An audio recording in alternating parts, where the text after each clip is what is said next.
नमस्कार. महाराष्ट्रातील विविध क्षेत्रातील बातम्या झटपट आपल्या मोबाईलवर पाहण्यासाठी लगेचच सबस्क्राइब करा राष्ट्रशक्ती लाईव्ह न्यूज आणि सोबत बेल आयकॉन प्रेस करायला विसरू नका. नमस्कार, मी राधिका जाधव आणि आपण पाहत आहात राष्ट्रशक्ती लाईव्ह न्यूज. सोलापूर जिल्हा मध्यवर्ती सहकारी बँक ही बँक काही काळापूर्वी आर्थिक वादग्रस्ततेच्या भोवऱ्यात होती. ज्यांनी बँक बुडवली, आता त्याच लोकांचे वारसदार पुन्हा त्या व्यवस्थेत संधी मिळवू पाहत आहे. पण हा खेळ चालू देणार नाही असा रोखठोक इशारा दिलाय राष्ट्रवादी काँग्रेसचे नवे जिल्हाध्यक्ष उमेश पाटील यांनी. मोहोळमध्ये पहिल्यांदाच पत्रकार परिषद घेताना पाटील यांनी दिलाय स्पष्ट संदेश. सत्तेच्या मस्तीत बुडालेल्यांना बाजूला सारायचं आणि काम करणाऱ्यांना पुढे आणायचं. त्यांच्या मते अनेक सहकारी संस्था आणि सोसायटी या नेत्यांच्या गुलामीत अडकल्या आहेत. पण आता या व्यवस्थेत पारदर्शकता आणणं हीच त्यांच्या जिल्हाध्यक्ष पदाची प्राथमिकता असणार आहे. काय म्हणाले उमेश पाटील?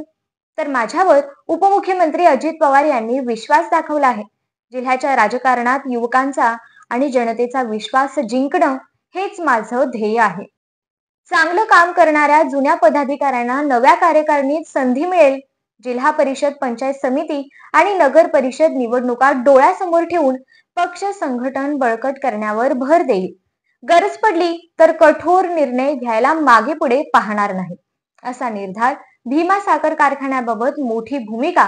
मोहोळ तालुक्यातील भीमा सहकारी साखर कारखाना मल्टीस्टेट करण्याच्या हालचालींना उमेश पाटील यांनी जोरदार विरोध केला आहे.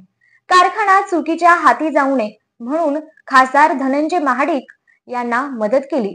पण त्यांनी जर भीमा मल्टीस्टेट करण्याचा प्रयत्न केला तर आम्ही आडवा येऊ.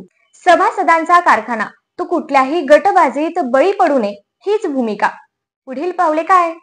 तर पालकमंत्री जयकुमार गोरे, भाजप आणि शिवसेनेचे जिल्हाध्यक्ष या सर्वांशी लवकरच संपर्क करून सोलापूर जिल्ह्याच्या विकासात समन्वय निर्माण करण्याचा मनोदय.